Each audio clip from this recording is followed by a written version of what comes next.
Arcanum 15, the Devil. Arcanum 15 pictures a flame-crowned genie who inhabits the body of a hog with the wings of a bat, the feet of a goat, a snake for a navel cord, and a crocodile's head with a horn on the snout. In his left hand, the genie holds a flaming torch. In his right, a scepter, somewhat resembling the emblem of the planet Pluto. He towers over the smoking embers of a ruined temple, before which kneel two goat-headed figures tied together by their necks with a chain. Below the black bar, a strong wind blows across the land, uprooting all vegetation. Symbolism and philosophy. This card is the opposite of Arcanum 1, the black magician opposed to the white. Arcanum 15 shows him as Typhon, or Baphomet, the genius of evil. Arcanum 10 also pictures him as the counterbalance to Hermanibus on the Wheel of Fate. Satan, the Prince of Evil, is always a popular theme for writers, artists, and theologians. In fact, he commands their attention far more than God. Everyone cordially hates the old boy, and although no one has ever seen him in the flesh, many devoutly believe in him. Not only that, many sects throughout the world frankly admit they are devil worshippers. They maintain quite logically that as he is the God of this world, they should propitiate him. The good God in heaven above is always kind, so there is no need to fear him. Heated arguments burn fiercely between fundamentalist and modernist theologians over the reality of the devil as a literal being. The former insists he is a real person, a fallen angel, much like the cartoonists caricature him, cloven hoofs, forked tail, bat-winged. The later contend he is an abstract force of evil. They both agree, however, that he, or it, is responsible for sin. In this day of widespread education and scientific advance, the devil no longer captures the popular imagination as he once did. We no longer fear the power of his satanic majesty, as Dennis D. Rogemont, a Swiss writer, puts it so clearly. Like the Cheshire Cat in Alice in Wonderland, the devil has in our day completely disappeared, leaving only a grin hovering in midair which is imperceptible to people in a hurry. The Bible proclaims the devil's existence on every page. But who in a world where people believe in newspapers still seriously believes in the Bible? It is a fact that modern man experiences less difficulty in lending faith to the lies of the day than to the eternal truths transmitted by holy books. Satan chooses to don a grotesque appearance which has the sure effect of making him inoffensive in the eyes of educated people. And so the devil has them precisely where he wants them. He vanishes in his success, and his triumph is his incognito. And yet, if the devil does not exist, who is responsible for all the evil in the world? Does it just pop up spontaneously? Hardly. It's too efficient and well organized not to have a directing head. And so we can hear Satan say, "If you seek my monument, look around you. Behold the world. Behold my handiwork." But the devil has become too fantastic for the sophisticated mind of today to believe in. What then? Many people reason thus. If God made the world, if he runs it, if he puts us here without our consent, therefore he alone must be responsible for everything that happens, evil as well as good. How often we hear phrases like, "The Lord will punish you if you aren't good. The Lord giveth, and the Lord taketh away. The Lord tried him in the fires of his wrath," etc. However, if we make God responsible for evil as well as good, that leaves no room for the devil. If Satan has nothing to do, he doesn't exist, and presto, he vanishes from sight. But then we no longer have a whipping boy. We have no one on whom to vent our spleen. And if we no longer have him to blame for the world's evil, and on whom we can exercise our righteous indignation, what then? We blame God. This gives rise to a hideous contradiction. Him who we say with our lips we love, with our hearts we secretly hate. The Apostle James warns us, "Let no man say when he is tempted, I am tempted of God. For God cannot be tempted with evil, neither tempteth he any man. But every man is tempted, when he is drawn away from his own lust, and enticed. Then when lust hath conceived, it bringeth forth sin, and sin, when it is finished, bringeth forth death." James separates the source of evil from that of good when he says, "Every good gift and every perfect gift is from above, and cometh down from the Father of lights, with whom is no variableness, neither shadow of turning." If we accept the idea that God is the author only of good, and if we say there is no devil, who then can we really blame for evil? Arcanum 15 solves the mystery of this perplexing riddle. It tells us that the human spirit, in its rebellion against God, plays the role of the devil. Whether there is a chief of devils, we cannot say. The only devil any of us know for sure is the one in the looking glass. Every time we oppose God, we are the adversary, the devil of Arcanum 15. God and the devil, or good and evil, fight a perpetual battle inside all of us. The devil's key word is selfishness. Every time we sacrifice self, we take God's side of the battle within us. And every time we exalt self, we take the devil's side. Thus, as Arcanum 10 teaches, Hermanibus and Typhon alternate their victories in us, all as we spin around on the wheel of fate in the realm of time. The flame on the head of the evil genius indicates him to be, like the figures in Arcania 6 and 14, a spirit, not a person. This places the blame for evil in a most unwelcome quarter, not on God or the devil, but on each of us individually. We can't even blame society, for society is only what men make it. We can't blame governments, political parties, economic systems, popes, potentates, or tyrants. No matter how unpalatable the dish, the time eventually comes when every man must eat the bitter unleavened bread of truth, and accept his share of blame for the woes of the world, and his own woes in particular. When the Spirit of truth gradually leads him along the royal road until he symbolically stands before the picture of Arcanum 15, he learns with horror that his pride and self-will tower over the ruins of his life. He learns that the spirit of cruelty and rapacity dwells in his own head, not only in the crocodile's. He learns that the horn of rebellion on its snout motivates his own evil deeds. He learns that greed resides in him, not only in hogs.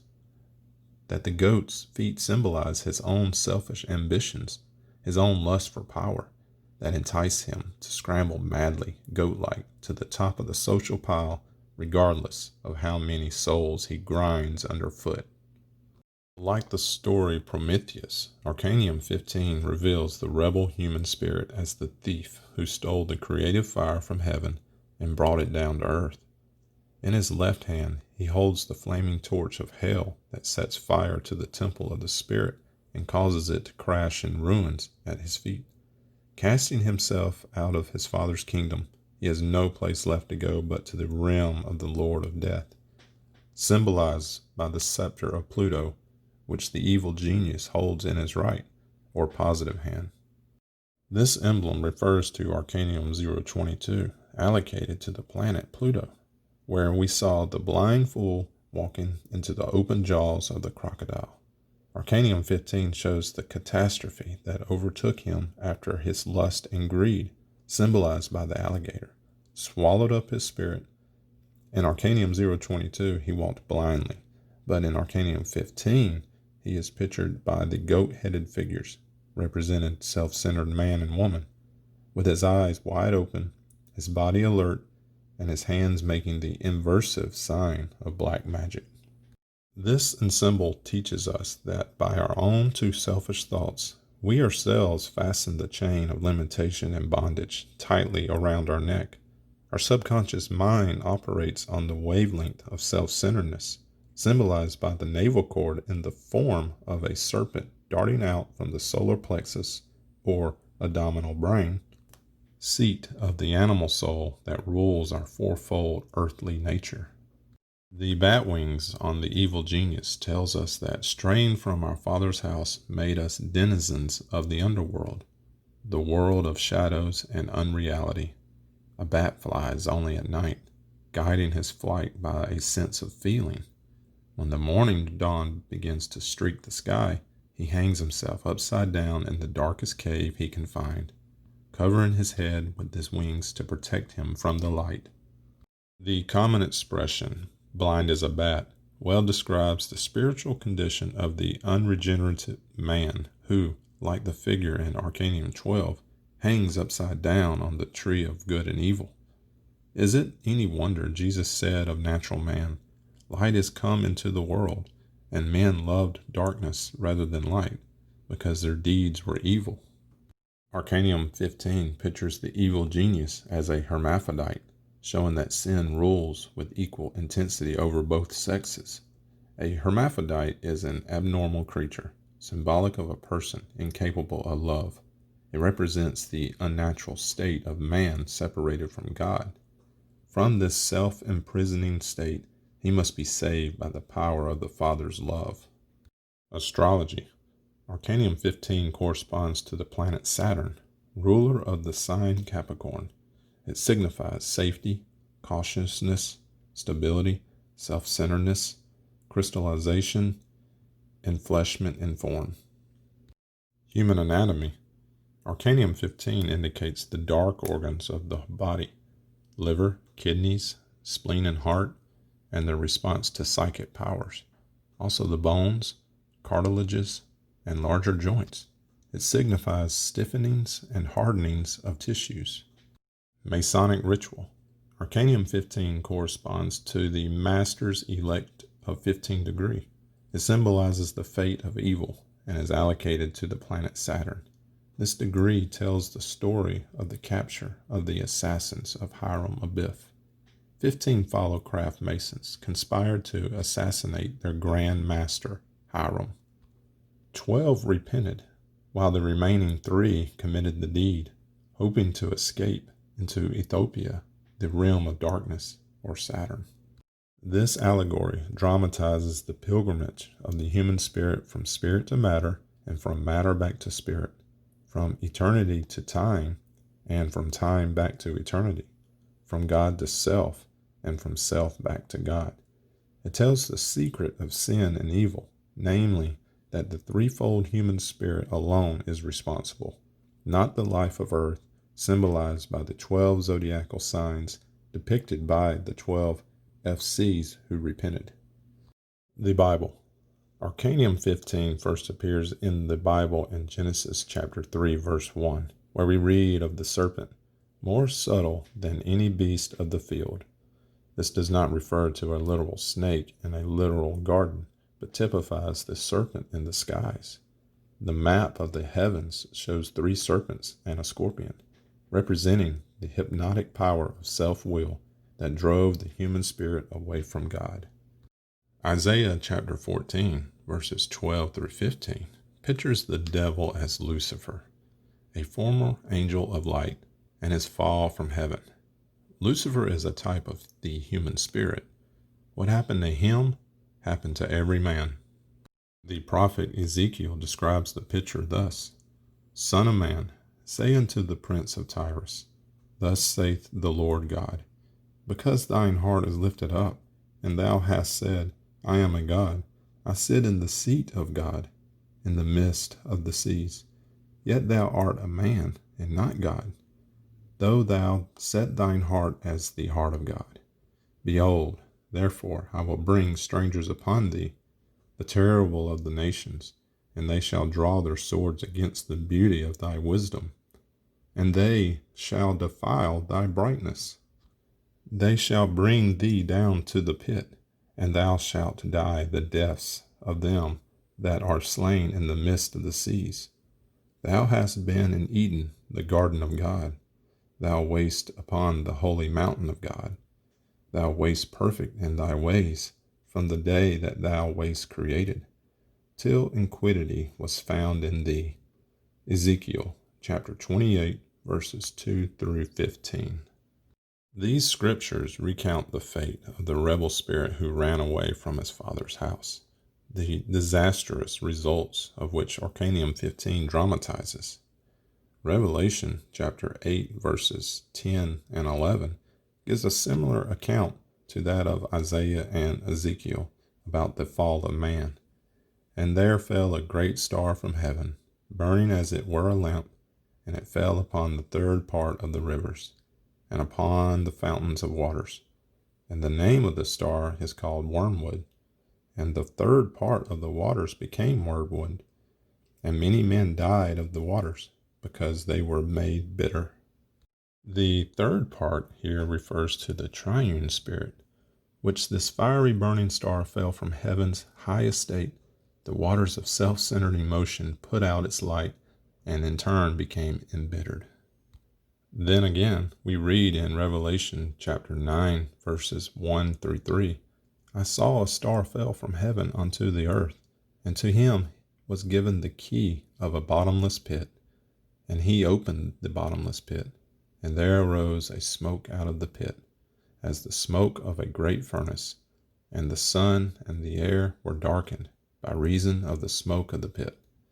And there came out of the smoke locusts upon the earth, and unto them was given power, as the scorpions of the earth have power.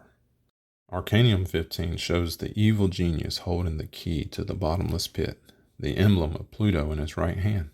He stands in the midst of the smoke of abused animal instinct, passions, and emotions that, like locusts, devour his spirit and, like scorpions, sting his divine aspirations to death. And finally, in Revelation chapter 20, verses 1 and 2, and I saw an angel come down from heaven, having the key of the bottomless pit and a great chain in his hand. And he laid hold of the dragon, the old serpent, which is the devil and Satan, and bound him 1,000 years. This is a Kabbalistic cryptogram that tells the binding power of Saturn, Chronos, Father Time, the dragon, the serpent, devil or Satan, different names for the self-willed desires that chain the human spirit to the realm of death. Matthew chapter 8, verses 28 through 33 tells the story of Arcanum 15 in the parable of Jesus casting out the devils from the two possessed men, driving the demons into a herd of swine. Then the whole herd of swine ran violently down a steep place into the sea and perished in the waters. This is another version of the violence in the human spirit that drove him down from the mountain of God into the sea of animal emotions, whose tempestuous waves drowned his spiritual power and insight. All mention in the Bible of Satan, the devil, the adversary, tell about Arcanum 15. Any scripture that inculcates the idea of fear refers to Arcanum 15. Fear has no part in a God of love, whose constant admonition is, fear not. An unfortunate mistranslation has caused much misunderstanding in this matter. The same word for fear in the Bible also means to revere, to respect, to reverence. A careful study of the context will reveal which meaning is to be applied. It is a safe rule to follow that whenever the nature and character of God or good is in view, the word fear means to respect, to reverence. Whenever the nature and character of the anti-God or Satan is in view, the word fear means just that. And even here, the idea of respect plays a part. For if we respect the devil's power, we will not discount his ability to influence us. A good military axiom is, never underestimate the strength of your adversary. So in our everyday life, never underestimate the strength of our own personal, individual adversary the Devil of Self-Centeredness. Arcanum 15 teaches us forcefully that Typhon, the evil genius, does not exist outside of ourselves. He is our own genius for creating evil in our own and others' lives. He must be overcome by Hermanibus, the spirit of good, under the direction of the angel of the Lord. Aphorism. Remember then, son of earth, that the most unprofitable thing in the world is selfishness. Pride and rebellion but enchain your spirit to death, and keep you in darkness. Leaven your trials and misfortunes with faith. Cease to rely upon your own power and wisdom. Let God free you from self-love, for this only ties you to mortality and evil fate. Remember that only He can break the chain that binds you at the feet of your own evil genius. Keywords and correspondences. Arcanum 15. Reference page 170 in the Royal Road.